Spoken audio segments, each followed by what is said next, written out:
Eu estou muito grato de estar aqui, especialmente sobre o assunto em questão, que é falar de família. Os dois meus assuntos preferidos sobre qual eu gosto de falar é saúde e a família, ambos à luz dos eventos dos últimos dias. Então eu estou muito grato por essa oportunidade de poder falar sobre um dos meus assuntos preferidos. E eu confio que Deus tem uma palavra a compartilhar com cada um de nós. Então, não está faltando mensagem. O que nós precisamos fazer é pedir que Deus nos dê ouvidos abertos para ouvir o que o Espírito quer dizer a essa igreja. E eu creio que o melhor modo de fazer isso é em oração. Então, eu vou fazer uma oração e vou fazê-la de joelhos. E se vocês puderem, eu gostaria de convidá-los a ajoelharem-se comigo. Se você não puder se ajoelhar, então incline a sua fronte com reverência. Mas se você puder, por favor, se ajoelhe. E vamos todos orar ao nos prepararmos para ouvir o que o Senhor tem para dizer a seu povo. Amado Pai, nós mais uma vez estamos muito gratos pelo dom da vida. Nós te agradecemos pela bênção de ter atravessado mais uma semana em segurança. E, Senhor, nós te agradecemos por esta oportunidade que Tu nos deste de, como irmãos e irmãs, nos reunirmos para te adorar em espírito e em verdade. E nós imploramos que Tu estejas conosco. Senhor, oramos para que Tu perdoes nossos pecados, nos conceda o Teu Espírito Santo, que é o único professor eficaz da verdade, e que Ele possa tocar em nossos corações, abrir nossos olhos para que possamos enxergar coisas maravilhosas na Tua palavra. E, Senhor, eu oro de maneira especial que, se houverem famílias quebradas que estiverem me ouvindo, que pela Tua graça elas possam encontrar cura em Jesus. Não para meramente curar as nossas enfermidades físicas, mas também para curar os nossos lares destruídos. E eu estou muito grato que Tu ouvistes essa oração e também confio que Tu responderás, porque é uma oração de acordo com a Tua vontade. Portanto, eu agradeço que Tu ouvistes e a respondesses. Em nome de Jesus, amém. A mensagem de Deus é perfeita. Vocês podem dizer amém? A mensagem de Deus é perfeita. Quando eu olho para a mensagem do Evangelho, quando eu olho para o Evangelho eterno e penso sobre tudo que está contido nele, eu vejo uma mensagem muito perfeita. Mas uma coisa que me deixa maravilhado é como Deus permite que, na verdade, Ele faz com que pessoas imperfeitas possam pregar e ensinar a perfeita mensagem dele. Esse é o único motivo pelo qual posso estar aqui diante de vocês hoje, porque no assunto familiar, eu amaria dizer eu sou um marido perfeito, um pai perfeito, e eu vou ensinar a vocês uma mensagem perfeita. Mas se eu dissesse isso, eu estaria mentindo. Mas eu estou aqui diante de vocês hoje como um pai que conhece muito bem a palavra fracasso. Eu estou aqui diante de vocês hoje como um marido que conhece muito bem a palavra fracasso. Mas eu também sou grato por ser uma obra que Deus ainda não finalizou. Eu quero encorajar todo marido, todo pai, eu quero encorajar toda mulher, toda mãe, e eu quero encorajar todo mundo que pretende um dia ser um marido, ou um pai, uma esposa, ou uma mãe. Eu quero que vocês saibam que Deus ainda não finalizou vocês também. Deus tem planos para vocês também. E Deus nos concedeu o privilégio de ensinar uma mensagem perfeita, embora nós não sejamos perfeitos. Então eu quero que vocês entendam desde o começo que o que quer que eu compartilhe com vocês, eu não estou compartilhando como alguém com espírito de condenação, mas sim como alguém que tem um ministério de educação. Então, quando eu mostrar o que Deus disse em Sua palavra para nós como seu povo, não tem nada nessa mensagem que é projetado para condenar ou para gerar culpa no coração de qualquer pessoa, mas sim para melhorar a humanidade, para o fortalecimento dos nossos lares. É para a edificação dos nossos irmãos e irmãs. Então, mesmo que nós achamos certas coisas no texto que nos façam sentir desafiados, eu aprendi que desafio pode ser uma coisa boa. Se alguém aqui faz musculação, não sei quantos aqui vão para academia ou tem uma academia em casa, eu vou ser sincero, nesse exato momento, enquanto eu falo aqui com vocês, eu estou sentindo dor. Agora, eu sei que não parece isso, porque eu aprendi a fingir muito bem. Mas, para ser sincero, eu estou sentindo dor. Mas me disseram que é uma dor boa. Porque eu estou levando realmente a sério o treino de musculação. E conforme eu fui aumentando o treino de musculação, eu tive que malhar as pernas. O meu treinador não dava descanso, ele me fazia colocar todo tipo de disco naquela barra. Eu tinha que fazer agachamentos e, sabe, eu estava me sentindo bem e disse, sabe de uma coisa? Pode pôr mais peso. Pode pôr mais peso. E não estava percebendo o que eu estava fazendo. E à medida que eu fazia, eu pensava, tá tudo bem. Você quer que eu faça outro exercício e mais outro? Sem problemas. Basicamente, eu estava destruindo os exercícios. Mas, cara, quando eu levantei no dia seguinte... E sabe, você levanta da cama e de repente... você sente aquela onda de dor. E isso é seu corpo te comunicando que, você malhou muito forte. E eu vou precisar de um tempinho para fazer os reparos. Mas no final das contas, qual que é a realidade dessa experiência? As fibras musculares, sim, algumas delas tiveram que ser rompidas. Mas o que acontece? Crescimento. Ele vai ficando mais forte. E vai saber, talvez um dia eu me encontre numa estrada ou numa autobahn, e pode ser que um dia ocorra um acidente e alguém esteja à beira da vida ou morte, e talvez em algum momento alguém vai precisar de ajuda e eu vou ter que abaixar e pegar a pessoa e trazê-la até um local seguro. E daí eu vou olhar para trás e dizer, sabe de uma coisa? Graças a Deus por aquela academia. Ela causou um pouco de dor, mas me deixou mais forte. Então é assim que eu quero que nós enxerguemos a palavra de Deus. É que às vezes, mesmo a Bíblia sendo uma espada que corta até a medula óssea, o objetivo final é nos tornar mais fortes. É para nos tornar mais preparados, para que nós possamos ser úteis para um propósito maior, amém? Eu gostaria que nós abríssemos nossas Bíblias no livro de Provérbios, capítulo 4. Nós vamos para o livro de Provérbios, capítulo 4. E eu quero que nós enxerguemos algo em Provérbios, capítulo 4.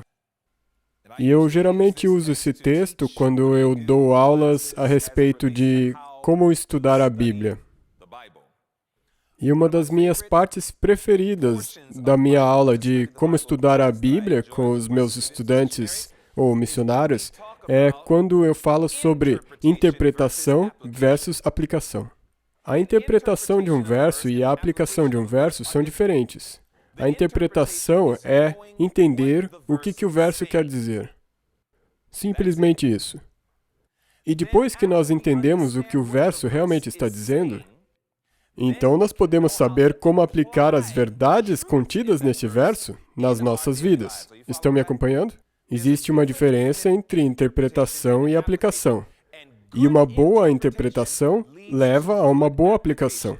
E uma má interpretação pode levar a uma má aplicação.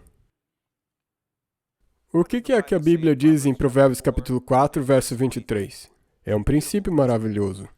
A Bíblia diz em Provérbios 4, verso 23, ela diz, guarda, e eu estou lendo da versão King James, ela diz, guarda o teu coração com toda a diligência, pois dele provém as questões da vida.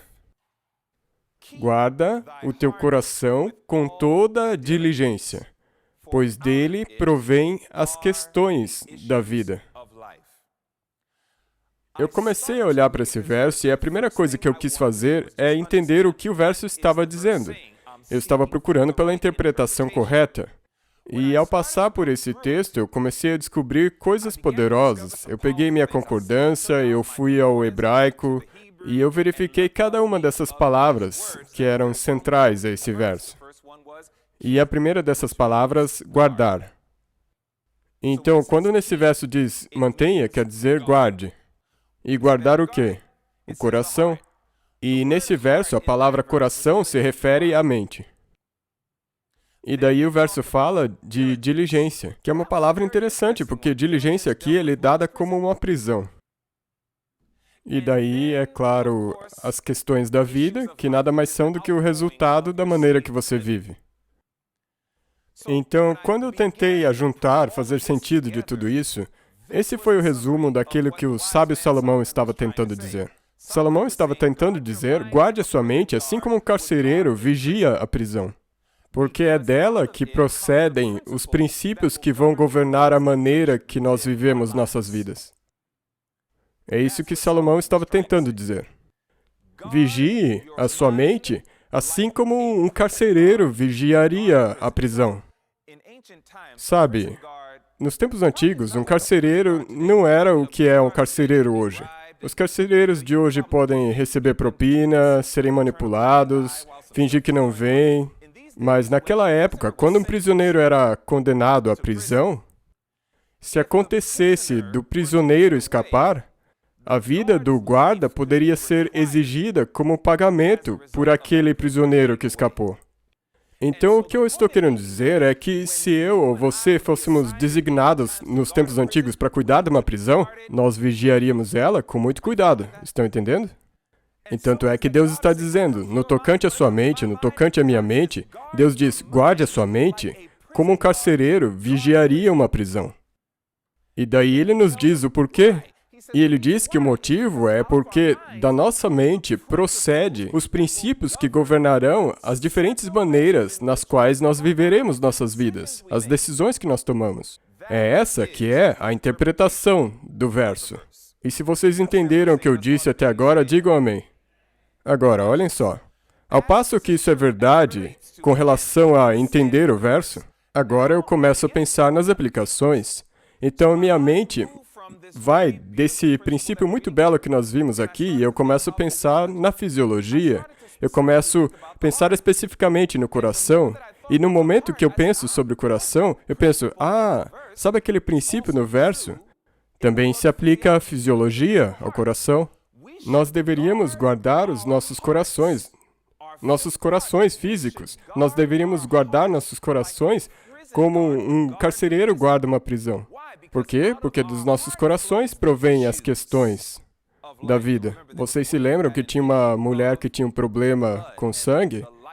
E a vida da carne está no sangue.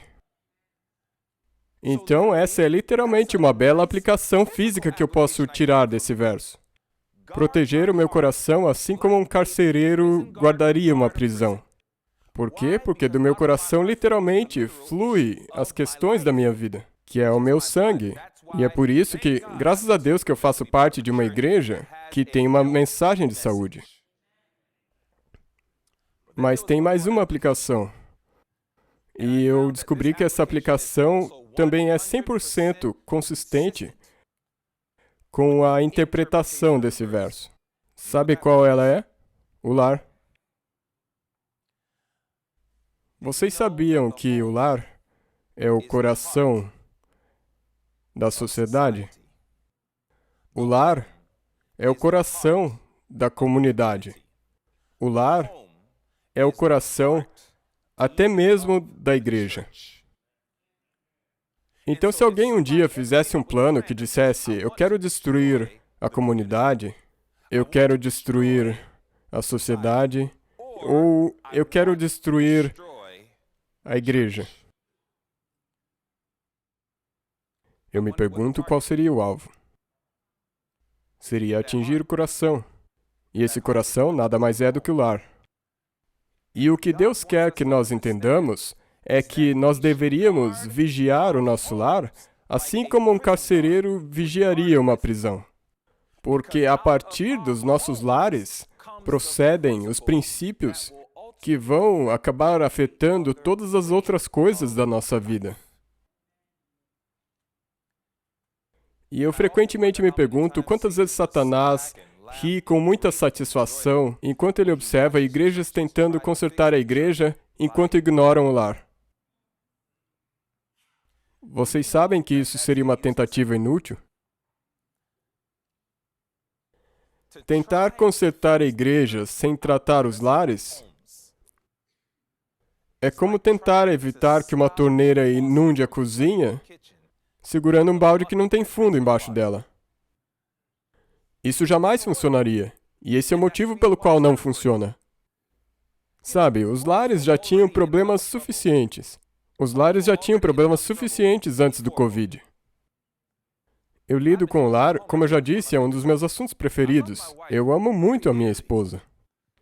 E em maio agora vai completar 24 anos de que eu fui privilegiado de poder casar com essa noiva que está ao meu lado. E eu sou tão grato pela minha esposa, sabe? Mesmo com todos os altos e baixos, eu sou grato de que nós passamos pelas coisas juntos. Os meus filhos, eles são como o meu coração. Eu tenho o privilégio de ter 2 garotos e 2 moças e eu sou muito grato pelos meus filhos. É como toda vez que eu tomo decisões relacionadas à minha vida, eu sempre estou considerando como isso vai ser uma bênção para o Jared, para a Kayla, para o Caleb e para a Jada. E pessoal, o que eu estou dizendo é que os lados já eram atacados e já eram atribulados muito tempo antes do Covid. Mas quando o Covid chegou, eu me surpreendi com as estatísticas que foram rapidamente trazidas à tona.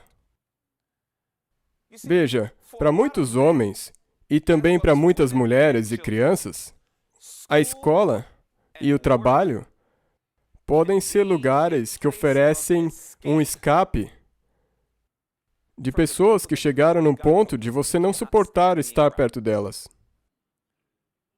Sabe, essas pessoas que fazem uma ligação e dizem, querida, eu vou ter que trabalhar até mais tarde hoje, me desculpe. Querido, a esposa diz, eu vou ter que trabalhar até mais tarde, me desculpe. E as crianças, mãe e pai, eu sei que vocês disseram que eu tenho que ir para casa, mas eu tenho que fazer uma coisa lá, outra coisa aqui. Sabe, quando o lar não é o lugar onde os anjos amam habitar. Sabe, quando o lar não é o lugar onde o amor de Deus habita no coração daqueles que ocupam aquela casa. As pessoas começam a procurar por válvulas de escape, para que eles não tenham que lidar com o drama que existe dentro daquele lar. Então, quando o Covid chegou e o Covid disse, adivinha só, aqueles lugares de escape, como o trabalho, aquele lugar de escape, como a academia, quaisquer que sejam os lugares de escape para onde você fugia, nós vamos trancar tudo. Então, para muitas dessas pessoas, pelo menos para 30% delas, eles começaram a falar, sabe de uma coisa? Eu estou preso aqui em casa, e porque todos os outros lugares estão fechados, exceto a loja de bebidas.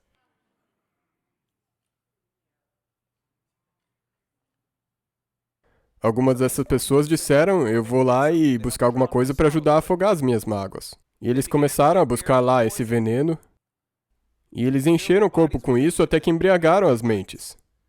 E assim como em Provérbios 31, versos 4 e 5 diz, não é próprio dos reis, ó Lemuel, não é próprio dos reis beber vinho, nem dos príncipes o desejar bebida forte. Por quê?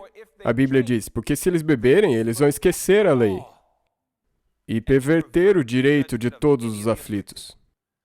E aqui está exatamente o que está acontecendo. Homens e mulheres começaram a beber, e quando esse pessoal ficou bêbado, preso em casa, a violência doméstica cresceu durante o lockdown.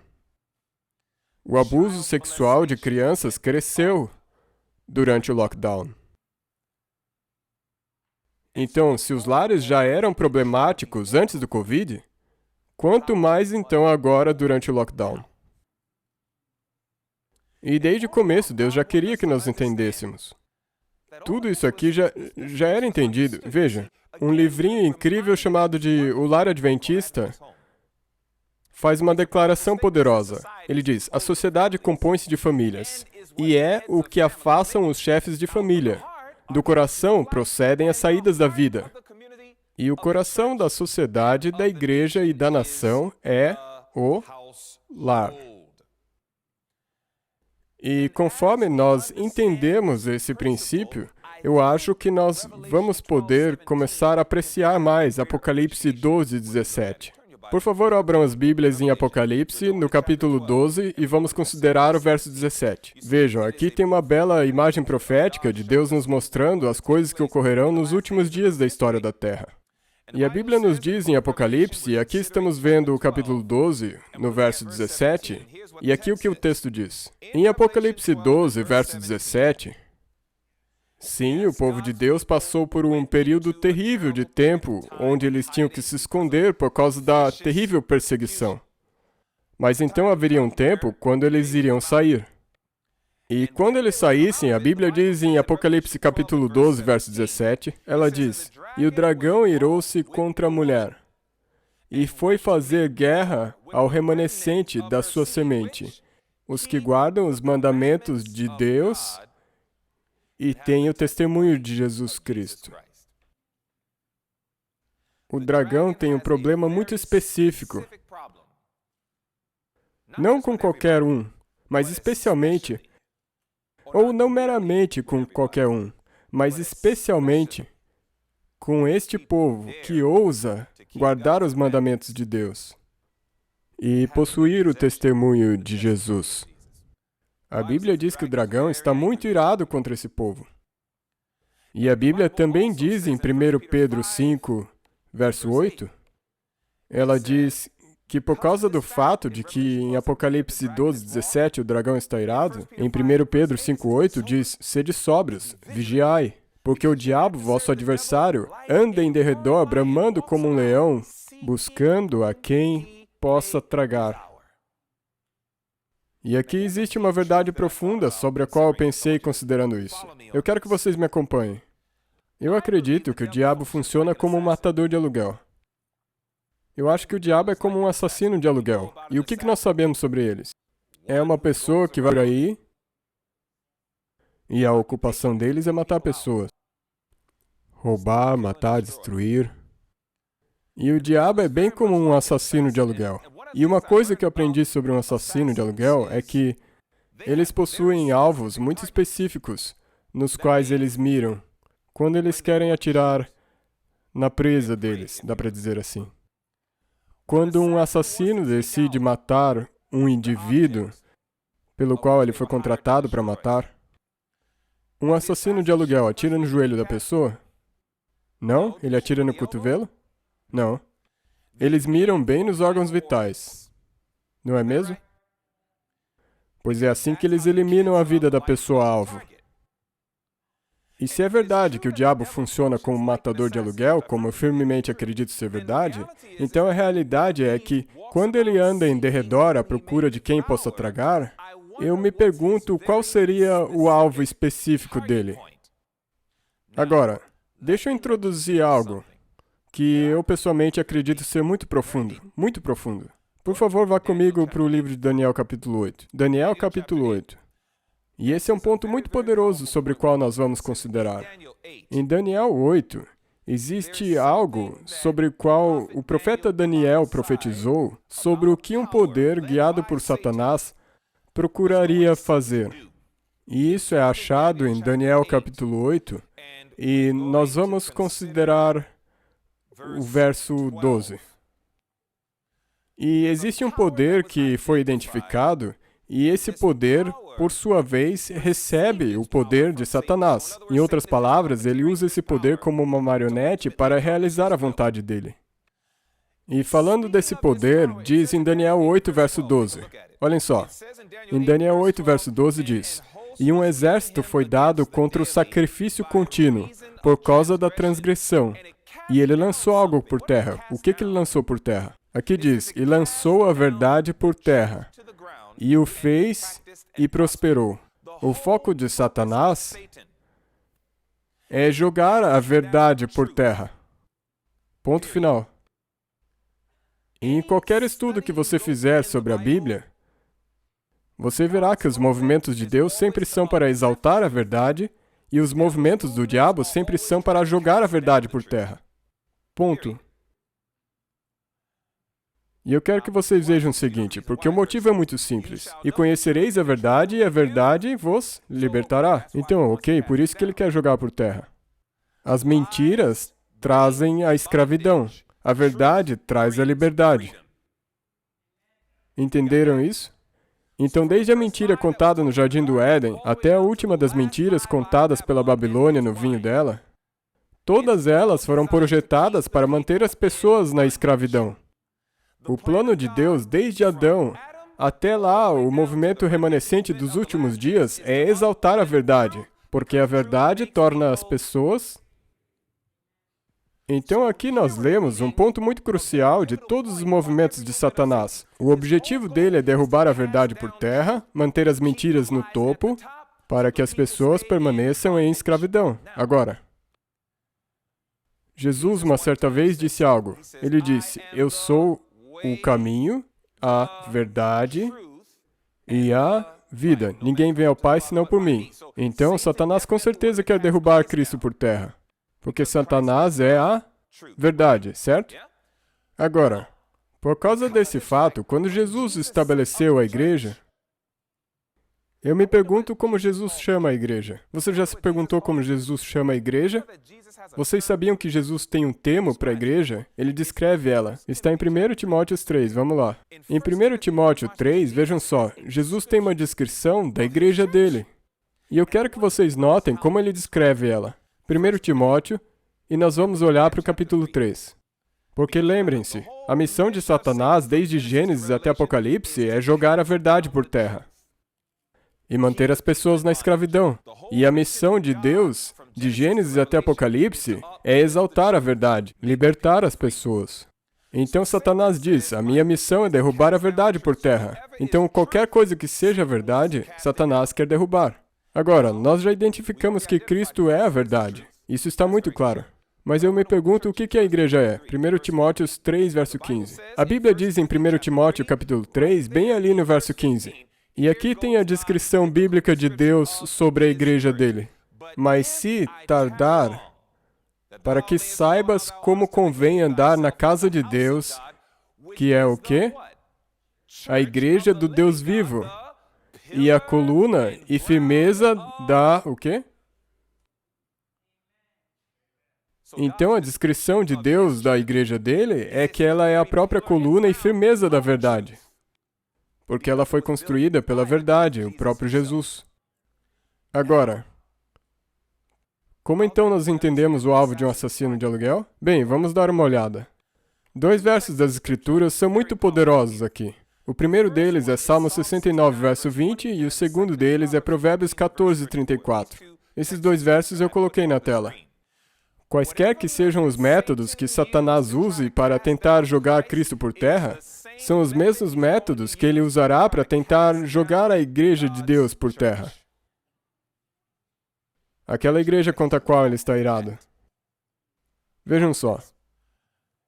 A Bíblia diz em Salmo 69, verso 20, a vergonha quebrou o meu coração. Nós chamamos esse verso de um salmo messiânico, porque fala de Jesus. A vergonha quebrou o meu o quê? Coração. E estou oprimido. E procurei por alguém que tivesse pena. E não houve ninguém. Por consoladores, mas não encontrei nenhum. Então, o instrumento que o diabo usou para tentar jogar Jesus por terra foi algo chamado de vergonha.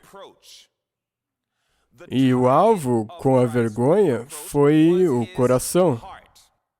Estão me acompanhando? E o que é vergonha? Provérbios 14, 34. A justiça exalta os povos. Mas o quê? Mas o pecado é a vergonha das nações. Então, o que nós podemos aprender a respeito desse assassino de aluguel chamado Satanás e onde ele mira? A Bíblia é muito clara. A arma é o pecado e o alvo é o coração. O diabo sabe que a melhor maneira de derrubar a igreja de Deus, a melhor maneira de derrubar o povo de Deus é usar uma arma chamada pecado e usar essa arma para mirar bem no coração. E o que nós aprendemos ser o coração? O lar? Satanás está atacando o próprio coração da igreja, que é o lar. E ele ama quando as pessoas ignoram esse fato. Você pode servir qualquer ministério que você quiser, mas sabe o que vai acabar acontecendo? Quando a nossa família é problemática e nós servimos em ministérios, fazemos evangelizações tentando ganhar todo mundo, sabe o que nós acabamos fazendo? Nós convertemos pessoas para se tornarem iguaizinhas a nós. E talvez isso não seja uma coisa muito boa. Foi o próprio Jesus que repreendeu o evangelismo. Vocês podem imaginar isso? Jesus já repreendeu esforços evangelísticos? Sim. Foi bem ali em Mateus 23:15, quando ele estava dizendo ai de vós para os fariseus. E um dia Jesus falou a esses fariseus repreendendo o evangelismo deles. Ele disse, ai de vós, escribas e fariseus hipócritas, porque percorreis o mar e a terra para fazer um prosélito. E depois de o ter desfeito, o fazeis filho do inferno 2 vezes mais do que vós. Isso foi dito pela boca do próprio Jesus. Está escrito em Mateus 23, verso 15. É ótimo sair por aí ganhando almas, mas não seria melhor mostrar algo melhor a elas? Elas não querem vir para a igreja para descobrir como os lares delas podem ser destruídos em nome de Jesus. Elas vêm para a igreja na esperança de encontrar uma verdade sobre como os lares delas podem ser reparados, consertados, ajudados. Então Deus não está dizendo, ouçam, não façam nenhum tipo de evangelismo. Não é isso que Deus está dizendo. O que Deus está dizendo é que se você for fazer algum evangelismo, talvez as primeiras pessoas para quem você vai ter que ministrar não estão muito longe do seu lar. Talvez essa seja a sua primeira missão. Talvez existam almas a serem ganhas no nosso lar, à direita ou à esquerda de nós, na nossa própria cama. Vejam só a prioridade das Escrituras. Olhem só. Lucas 5, verso 25.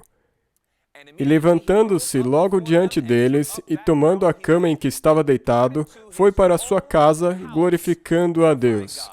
Essa é a história do paralítico, aquele cujos amigos quebraram o teto da casa de uma pessoa e desceram ele na frente de Jesus. Uma vez que ele foi curado, olha o que diz aqui. E imediatamente, levantando-se diante deles e tomando o leito em que estivera deitado, partiu para onde? Para a sua própria casa. E o que ele fez em casa? Glorificou a Deus. E que tal então João 4,53? Entendeu, pois, o Pai que era aquela hora a mesma em que Jesus lhe disse, o teu filho vive. E creu ele, e quem mais? E toda a sua casa.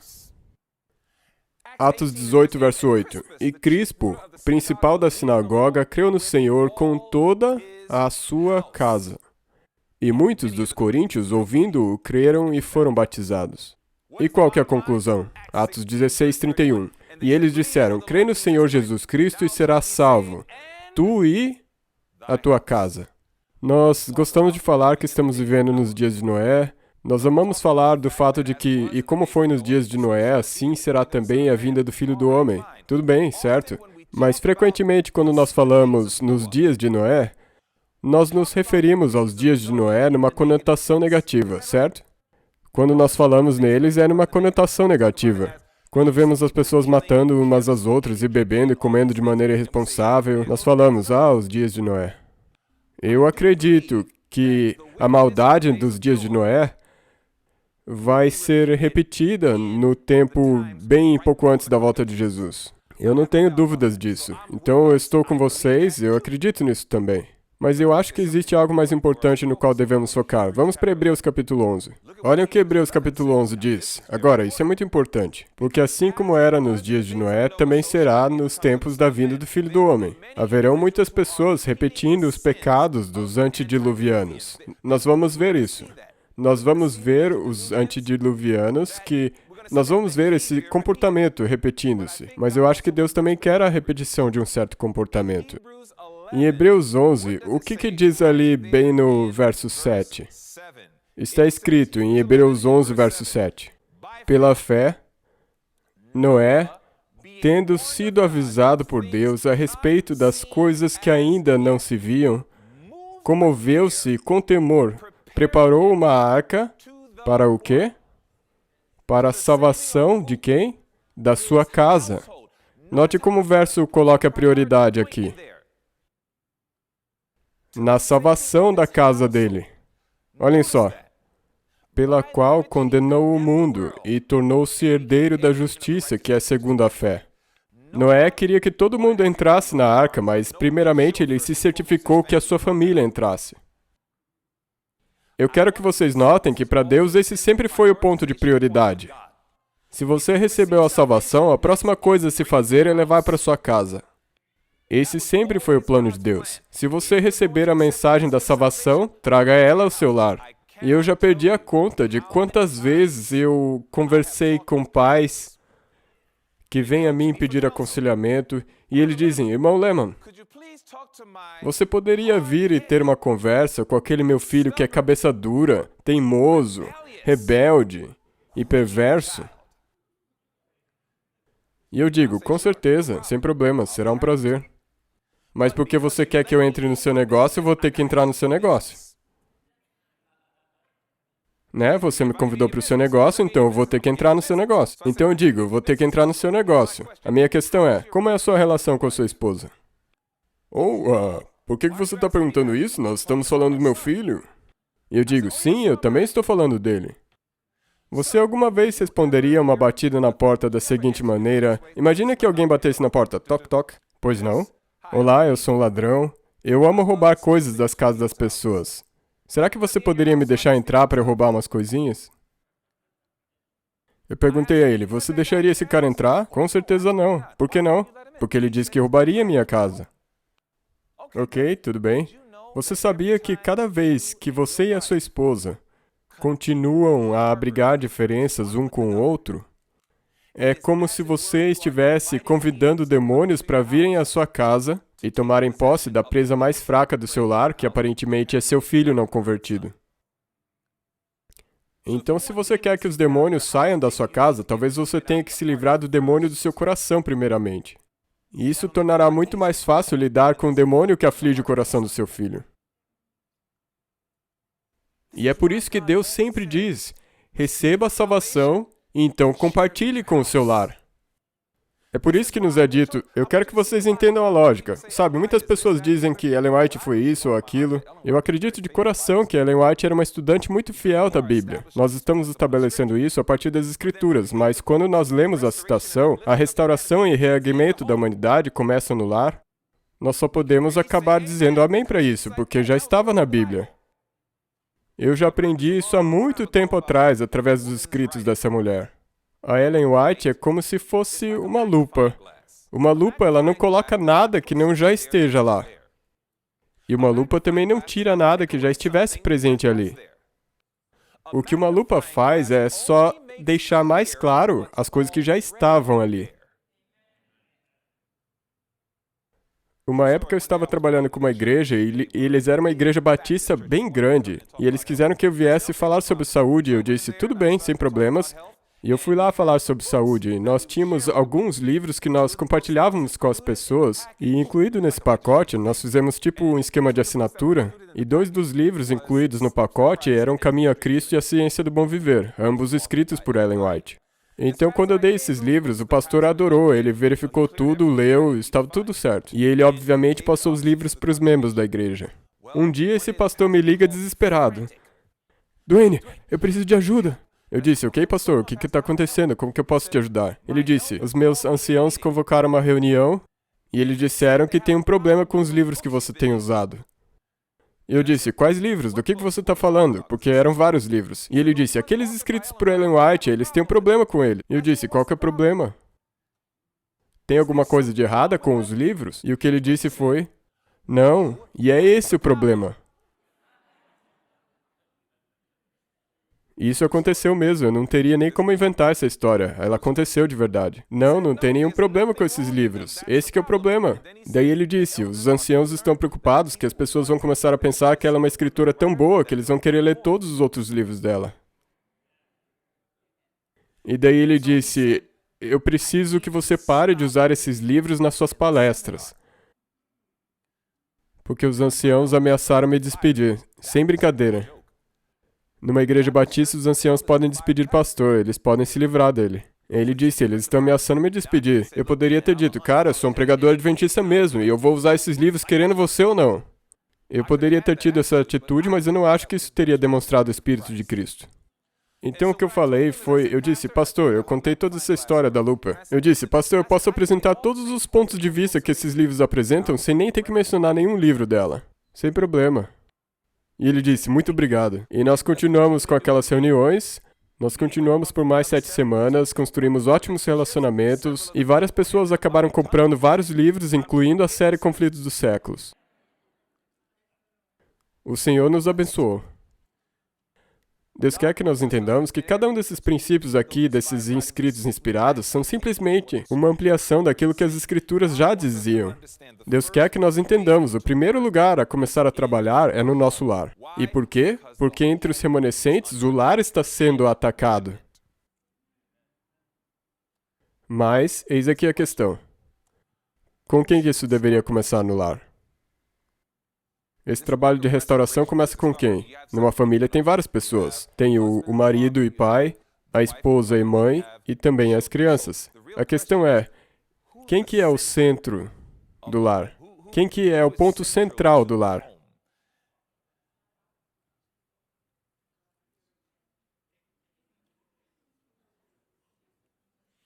E dependendo de onde você vem, você pode ter diferentes respostas. E caso vocês não perceberam ainda, eu sou negro. Então, se você for a algumas comunidades negras, frequentemente eles vão falar da mãe. Não em todos os casos, mas em muitos casos da mãe. Porque às vezes o problema de ter o pai ausente é uma questão muito real. E como resultado disso, a mãe frequentemente é vista como uma figura forte que mantém a família unida, tem tantos empregos, faz o que ela precisava fazer para ajudar a sustentar os filhos. E nós ouvimos muitas e muitas histórias como essa pelo mundo inteiro. Então eu não estou aqui hoje para depreciar nada das mães que fazem tudo o que elas podem para criar os filhos na admoestação e no temor do Senhor para que elas sejam as melhores pessoas possíveis. Mas eu gostaria de ousar desafiar essa ideia de que a mãe é o centro do lar. Se você olhar para as Escrituras com atenção, vamos olhar para uma pessoa chamada Roboão.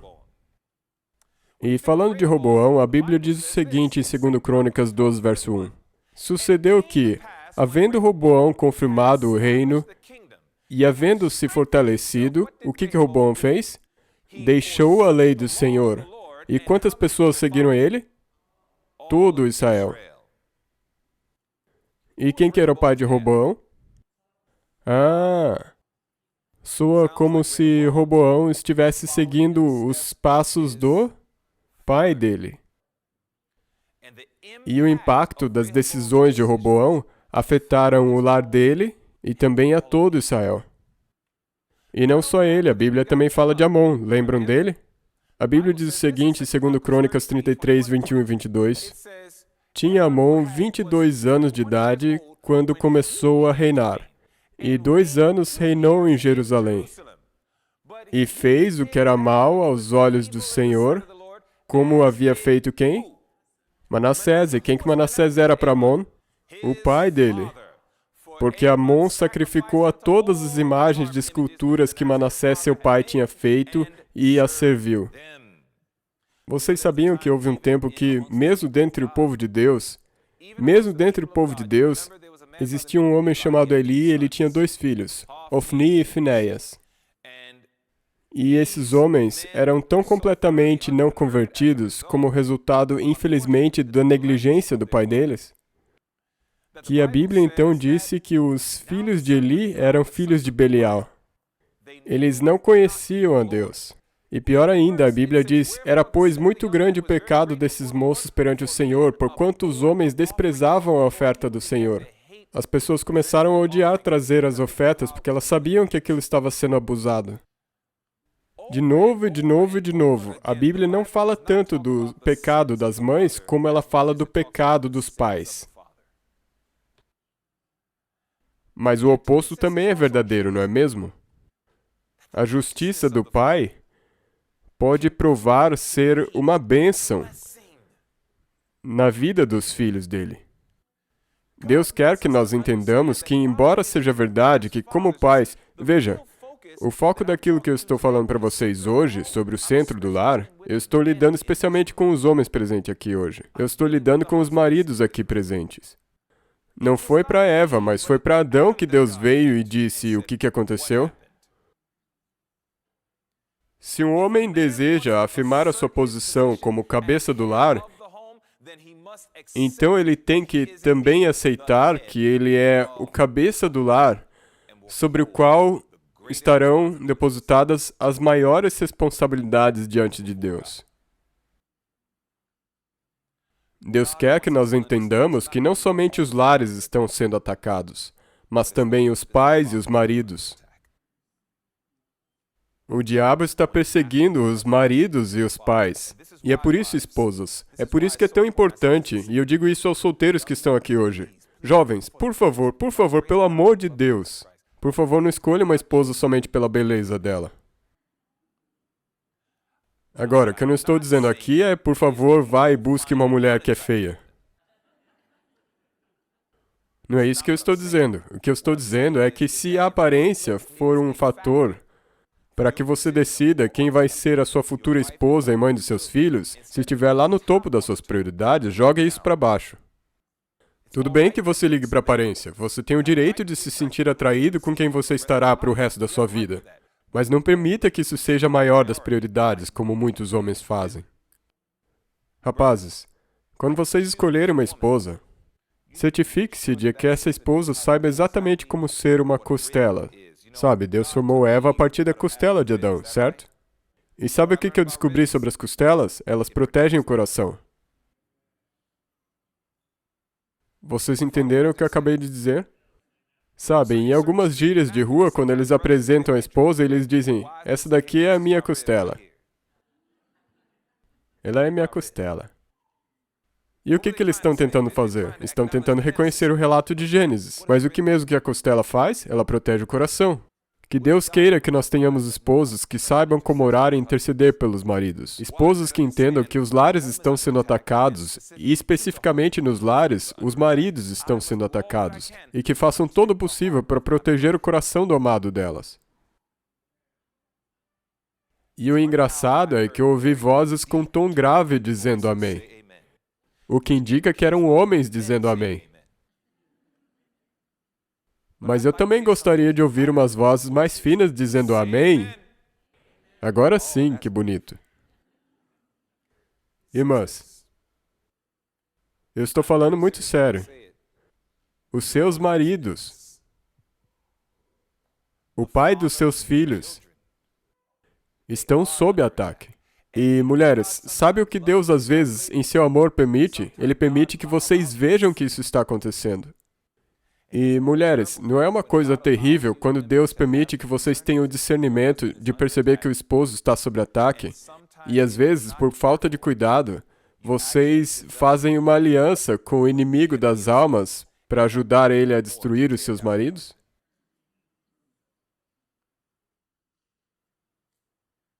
Vocês têm que orar pelos seus maridos, e eu não estou aqui para dar desculpa pelo comportamento impróprio deles. Parte do amor é correção. Parte do amor é repreensão. Se vocês não acreditam, peguem a Bíblia e abram em Apocalipse 3, verso 19. Eu repreendo e castigo a todos quanto amo. Então, eu não estou dizendo, não repreenda o seu marido ou não corrija o pai dos seus filhos quando for apropriado. Não é isso que eu estou dizendo. O que eu estou dizendo, família, é que Deus quer que nós entendamos que os nossos lares profeticamente estão sob ataque. E o centro do lar, que é o marido e o pai, é um alvo específico de Satanás. Porque Satanás conhece o poder da maximização. Derrube o homem, e você talvez conseguirá derrubar a família inteira. Então é assim que Deus quer que nós vejamos, irmãos e irmãs, que os maridos se encontram em apuros. Os homens, os pais, estão em apuros.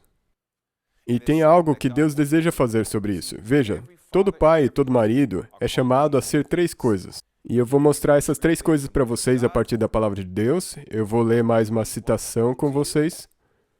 E daí eu vou finalizar. Abram suas Bíblias em Hebreus 5. Quais são as três coisas que Deus deseja que qualquer marido ou pai seja? Sabendo que nós somos aqueles que estão sendo atacados, aqueles que estão sendo cercados. Somos aqueles através dos quais o diabo procura destruir o lar, atingindo bem neste centro. Hebreus capítulo 5 e no verso 1, olhem só o que a Bíblia diz. A Bíblia diz em Hebreus 5, verso 1, está escrito, porque todo o sumo sacerdote, tomado dentre os homens, é constituído a favor dos homens nas coisas concernentes a Deus. Olhem só, para que ofereça, o quê? Dons e sacrifícios pelos pecados. Nos dias de hoje, o sacerdote ou alguém exercendo um papel sacerdotal simplesmente seria alguém que oferece a oferta e o sacrifício de Jesus Cristo por aqueles que caíram no pecado. E é essa obra sacerdotal que seria feita hoje, e era feita na época através dos tipos, no Velho Testamento. Por que eu faço questão de mencionar isso? Vamos para o livro de Jó, capítulo 1. Em Jó, capítulo 1, o que a Bíblia diz aqui? Em Jó, capítulo 1, um pai tinha um hábito maravilhoso que Jó tinha, que eu creio que devesse ser imitado por todo pai e todo marido. Você que é um jovem e um dia espera e aspira a ser um pai e um marido, seria bom que você aprendesse essas lições enquanto você é jovem, enquanto você é solteiro, para que elas sejam praticadas de melhor maneira quando você casar. A Bíblia diz no livro de Jó, e nós vemos no capítulo 1, verso 7, ela diz, então o Senhor... Me desculpe, eu quero dizer Jó 1, verso 5. Ele diz assim, e assim era, que quando os dias de seus banquetes terminavam, enviava Jó e os santificava. A Bíblia fala aqui dos filhos dele. E se levantava de madrugada e oferecia ofertas queimadas de acordo com o número de todos eles. Porque Jó dizia, pode ser que meus filhos tenham pecado e amaldiçoado a Deus em seus corações. Assim fazia Jó continuamente. Jó funcionava em seu próprio lar como um sacerdote. E nós, como homens, como maridos e pais, Deus nos chamou para que sejamos sacerdotes nos nossos lares, a interceder pelas nossas noivas, orar com e pelas nossas esposas, orar com e pelas nossas crianças. Nós deveríamos fazer isso constantemente. Nós não podemos dizer, essa semana foi bom o que eu fiz pela minha família. Não, Deus diz, eu quero que você faça isso enquanto você for pai. Deus diz, eu quero que você faça isso enquanto você for marido. Por quê? Porque, primeiramente, esse é um princípio que está na Bíblia. Isso se encontra em Provérbios 11, 25. Diz, a alma generosa prosperará, e aquele que atende também será atendido. Quanto mais você ora e intercede pela sua família, mais isso revigora a sua própria vida. Isso traz bênçãos a você mesmo. Deus chama a todos os esposos e pais, os centros dos seus lares, a se tornarem mais uma vez os sacerdotes dos seus lares. A ser a pessoa que está lá como um intercessor, a ser conhecido como um a quem os membros do lar podem vir e dizer, eu sei que meu pai vai orar por mim, eu sei que meu marido vai orar por mim e comigo. Deus chamou a nós, maridos e pais, a sermos os sacerdotes dos nossos lares. Esposas, se vocês perceberem que os esposos não estão sendo sacerdotes, então você conhece o caminho no qual você deve encorajá-lo a ir.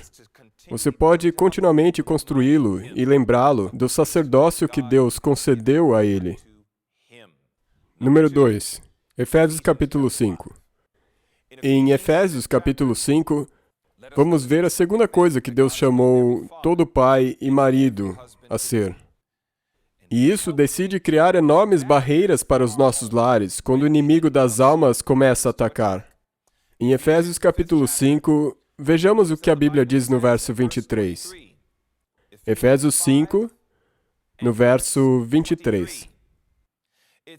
Aqui diz, porque o marido é a cabeça da mulher, como também Cristo é a cabeça da igreja, sendo Ele próprio o Salvador do corpo. O marido e o pai do lar é chamado para ser a cabeça. Agora, sim, é verdade que como o cabeça, você é uma figura de liderança. Vocês, esposos e pais, sim, são aqueles que, pela graça de Deus, têm que ser os que dirigem o lar para se certificar de que ele permaneça bem. Antes da palavra marido, nós dizíamos o atador do lar. Era para atar a família juntos, em amor e unidade diante de Deus. É verdade que existe uma autoridade, mas como que essa autoridade é alcançada, de acordo com esse verso? O verso diz que o marido seria como um salvador para aquele corpo. E qual que é a primeira palavra? A primeira coisa que se conecta com o Salvador é sacrifício. Então, sim, nós somos chamados para que sejamos a cabeça nos nossos lares. Nós devemos guiar, conduzir, instruir e demonstrar um grau de autoridade que é para ser respeitada e reverenciada porque as nossas instruções são as instruções de Deus. Mas elas devem ser acompanhadas de uma ação, o espírito de sacrifício próprio. É assim que funciona psicologicamente para a esposa. Porque assim como a esposa deveria respeitar o marido deveria amar a esposa como Cristo amou a igreja. Ele se entregou por ela. Sacrifício. Quanto mais nós nos sacrificamos pelas nossas famílias, para que ela tenha do melhor, Paulo descreve isso de maneira muito bela em Filipenses capítulo 2. Leiam, dos versos 1 a 4. Está escrito de maneira muito bonita, colocar os outros à frente de si mesmo. Não se importar com as suas próprias coisas, mas com as coisas dos outros. Altruísmo, ao invés de egoísmo. Sempre pensando o que vai ser melhor para eles, ao invés de pensar o que vai me dar mais prazer. Quanto mais o espírito de sacrifício possuir a mente do pai e do marido cristão, mais fácil vai se tornar exercer a liderança. Você então verá uma submissão maior do corpo sobre o qual você recebeu a liderança. E, finalmente, Gênesis capítulo 18. Em Gênesis capítulo 18, tem mais algo aqui que, lembre-se, que tem 3 coisas que cada marido e pai é chamado a ser. A primeira delas é que ele é chamado a ser um sacerdote no seu lar. A segunda, ele é chamado a ser um cabeça no seu lar. E a terceira delas está em Gênesis 18. Em Gênesis 18, verso 19, falando de Abraão, a Bíblia diz: porque eu o tenho conhecido, e sei que ele há de ordenar a seus filhos e a sua casa depois dele. Vocês sabiam que Abraão tinha até umas 1000 pessoas no casario dele? Até 1000 pessoas na casa dele. Está escrito, porque eu o conheço, que ele ordenará a seus filhos e a sua casa depois dele. E eles guardarão o caminho do Senhor, para fazer justiça e juízo, para que o Senhor possa trazer sobre Abraão aquilo que dele tem falado. Todo marido e todo pai é chamado a ser um legislador em seu lar. Ele tem que ser um legislador em seu lar. Ele tem que ter padrões. Ele tem que dizer, é por esse caminho que nós vamos. Ele deve estabelecer limites no seu lar. Pais, vocês não estão amando e eu não estou amando meus filhos quando eu deixo eles fazerem o que eles quiserem. Existe uma história verdadeira de um jovem que viveu uma vida muito selvagem e desordenada. E numa idade muito jovem ele foi preso. E quando ele foi preso, infelizmente essa história é verdadeira, é uma história verídica. Aquele jovem havia sido preso por todos os tipos de crime que ele cometeu, e o que acabou acontecendo é que a mãe dele foi visitá-lo, como toda boa mãe faria. E quando a mãe dele chegou para visitá-lo, a mãe olhou para o filho e disse, ah, meu filhinho, e começou a chorar. E o filho disse, vem aqui, mãe, chega mais, chega mais. Ele chamou a mãe em direção a ele, porque ela estava chorando, muito triste por ver ele na prisão. História verídica. O filho estava ignorando todo o choro e dizendo, vem aqui, mãe, vem. E a mãe dele veio mais para perto, e ele agarrou a mãe e começou a abraçá-la. E ela ali, abraçando o filho, chorando mais ainda, e enquanto ele abraçava ela, ele oportunamente virou a cabeça para o lado da cabeça dela e mordeu a orelha dela até arrancá-la.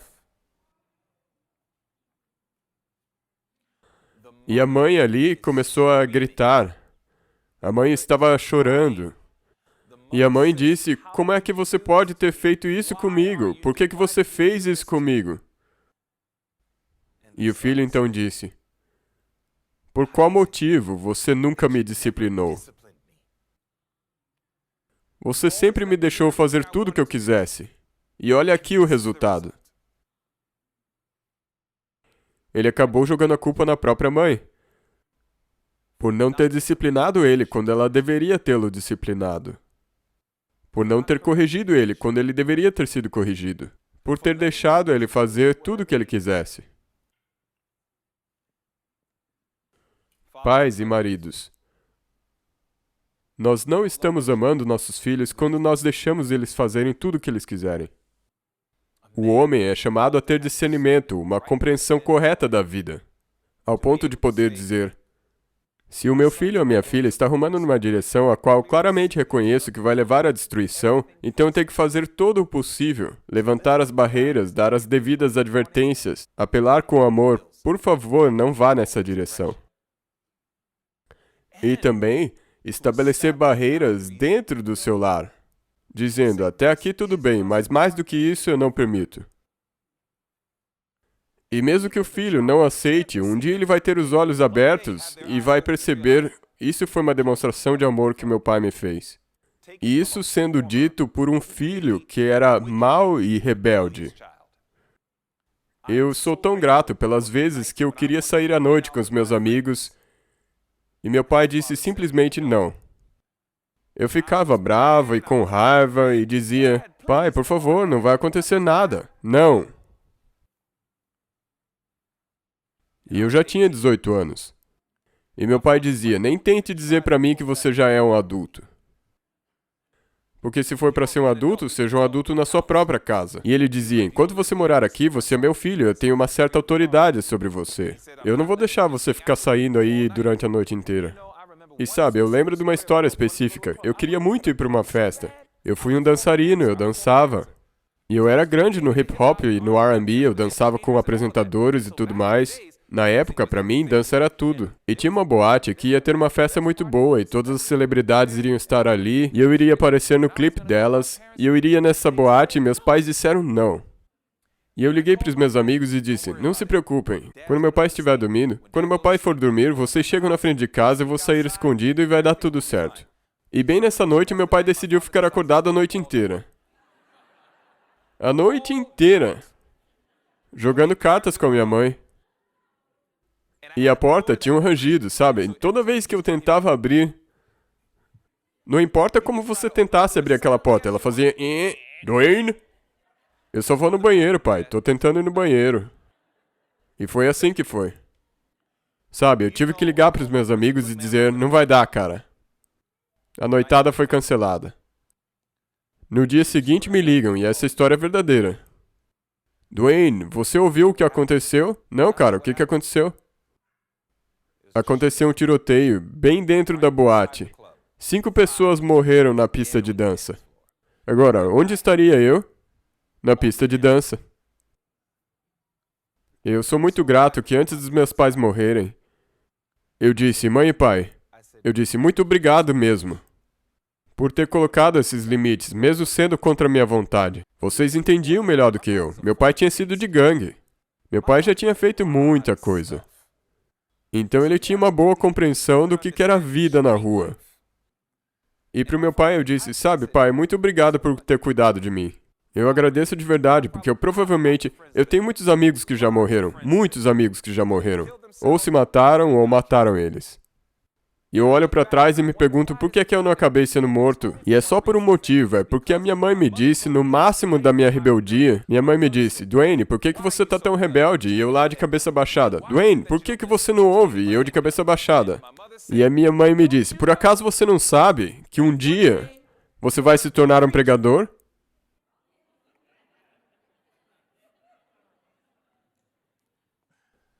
E eu me lembro que foi a primeira vez que eu levantei a cabeça para ela. E eu olhei para minha mãe. E eu disse, mãe, eu prefiro morrer antes de que eu me torne um desses hipócritas. E eu tinha um desprezo gigante por pregadores. Não gostava deles. Eu disse, eu prefiro morrer antes de me tornar um hipócrita desses. E hoje eu sou muito feliz, não apenas por poder estar aqui diante de vocês como um pregador, mas pela minha mãe poder ter visto isso antes de morrer. E eu me lembro de ter dito para minha mãe, mãe, a profecia se cumpriu. Pais, tenham autoridade sobre as suas casas. Eles nem sempre vão gostar disso, podem se rebelar, discordar, mas temos que nos lembrar, pais, que vocês são o centro do lar. Ela busca em você encorajamento. Ela busca em você liderança. Ela busca em você por forças em momentos de fraqueza. As crianças precisam de um guia. E por isso que uma das minhas citações favoritas de todo mundo é aquela citaçãozinha que diz: a maior necessidade do mundo é a de homens. Homens que não se comprem nem se vendam. Homens que no íntimo da alma sejam verdadeiros e honestos. Homens que não temam chamar o pecado pelo seu nome exato. Homens cuja consciência seja tão fiel ao dever como a bússola o é ao polo. Homens que permaneçam firmes pelo que é reto, ainda que caiam os céus. E eu não sei quanto a vocês, mas eu estou aqui diante de vocês hoje como uma pessoa quebrantada que Deus está consertando e remendando e remodelando de acordo com a imagem dele. E como eu disse no começo dessa mensagem, Deus pode ter a mensagem perfeita, mas Ele permite com que pessoas imperfeitas a preguem. E eu estou diante de vocês ainda como um pai e um marido não perfeito. Mas eu estou na jornada de me tornar tudo aquilo que Deus me chamou a ser. Eu imploro a Deus, Senhor, me ajude a ser um melhor sacerdote, a ser um cabeça melhor, a ser um legislador melhor. E eu assisto Deus agindo na minha vida. E a maior afirmação de todas é quando a esposa, que nos conhece bem como ninguém mais, elas nos conhecem bem, não é mesmo, maridos? Quando a sua esposa pode dizer, você está no caminho certo, querido, continue nele. Quando os seus filhos podem dizer, pai, eu sou grato por você. Sabe, às vezes eu não gosto dessas regras e tudo mais, mas eu sou grato por você, eu fico feliz que você faz assim. Isso é um indicativo de que Deus está te mostrando, sabe, talvez você não está muito longe do reino. A minha esperança e a minha oração hoje é que nós sejamos encorajados e que nós sejamos desafiados. E eu me pergunto se há qualquer um desses maridos ou pais presentes aqui hoje que podem reconhecer e dizer, sabe de uma coisa? Eu sou um desses maridos imperfeitos. Eu sou um desses pais imperfeitos. E talvez você tenha deixado a desejar no seu sacerdócio. Talvez você tenha sido frouxo na sua liderança. E talvez você tenha sido negligente em manter as leis que Deus tem te dado para governar o seu lar. E talvez você esteja numa posição em que você reconheça, Senhor, tenha misericórdia de mim, o diabo está atacando meu lar, atacando a minha esposa e meus filhos.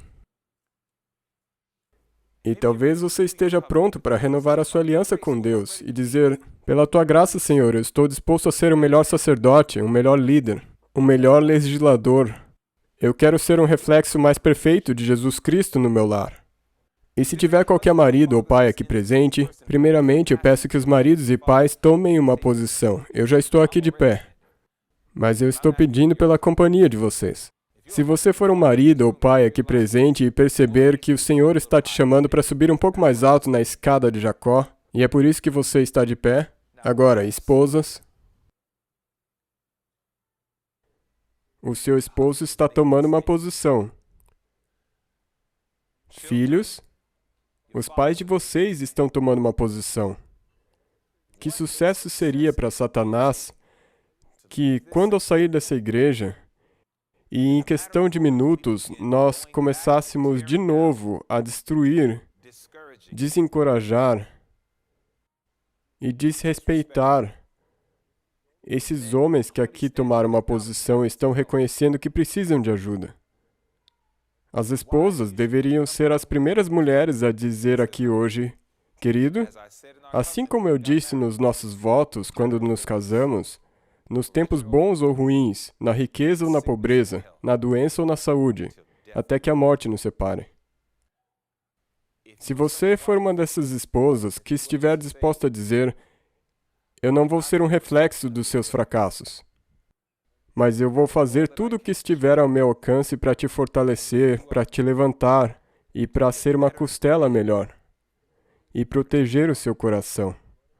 Agora que eu vejo mais claramente que você é o principal alvo de Satanás. Se houver alguma esposa como essa nesse lugar, eu peço que ela se levante. Se houver alguma dessas esposas, eu peço que vocês se levantem.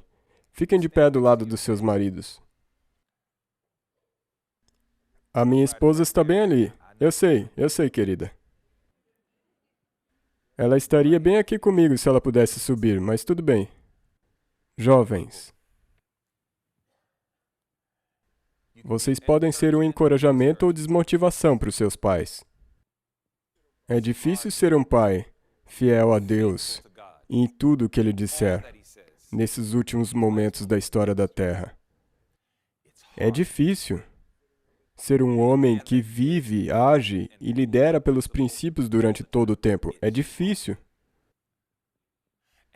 E alguns dos jovens aqui presentes sabem que tem tornado isso mais difícil ainda para os pais do que deveria ser.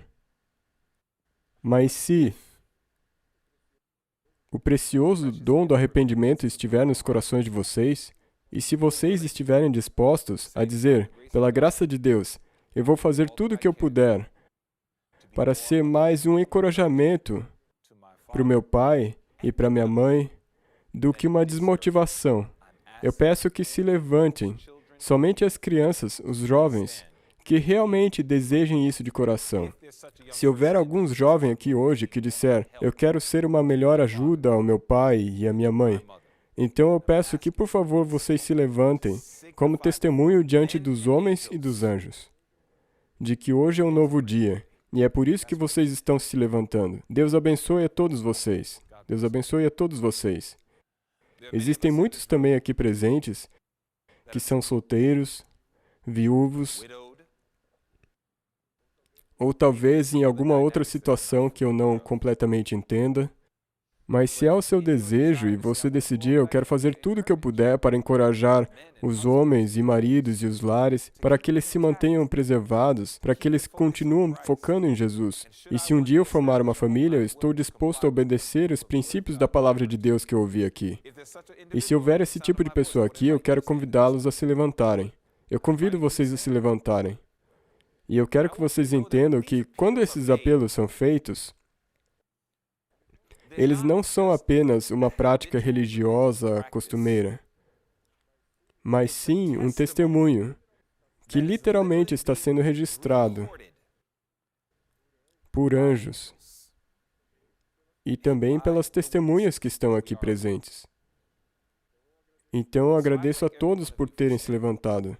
E ao resto que ainda talvez estejam sentados, eu queria terminar com uma oração, então eu convido para que se levantem. Nós somos muito gratos por Deus nos ter ajudado a entender alguns dos princípios sobre a base do lar, olhando para os queridos pais e maridos. Mas, em suma, o lar como um todo. E hoje à noite nós falaremos de princípios bíblicos para pais e mães. Deus vai mostrar mais coisas impressionantes da palavra dele. E eu agradeço a Deus por cada um dos que ficaram de pé, e agora eu quero orar por todos nós. Por favor, inclinem as frontes. Pai amado, nós somos tão gratos. Nós te agradecemos pelo teu Espírito que claramente falou a nós hoje. Nós estamos vivendo sob um tempo de enormes ataques. E o diabo está atacando os lares, até mesmo do remanescente. E, Senhor, especialmente os maridos e os pais. Então, Pai, nós gostaríamos de renovar os nossos votos uns com os outros, mas especialmente contigo. Perdoa-nos, Senhor, onde temos errado e onde nós temos falhado. Eu oro para que, pela Tua graça, Tu nos ajude à renovação dessa aliança, não confiando no poder das nossas promessas, mas confiando no poder da Tua promessa, que Tu escreverá a lei nos nossos corações e que Tu nos encherá com Teu Espírito e nos fará andar nos Teus estatutos e guardar os Teus mandamentos e cumpri-los. Eu oro para que Tu abençoes cada lar aqui representado, para que nossos corações sejam divinamente atraídos para bem perto de Ti, e que nós saiamos daqui diferente de como entramos aqui hoje. Nós Te pedimos tudo isso e Te agradecemos porque Tu ouves nossa oração. Em nome de Jesus. Amém. Amém.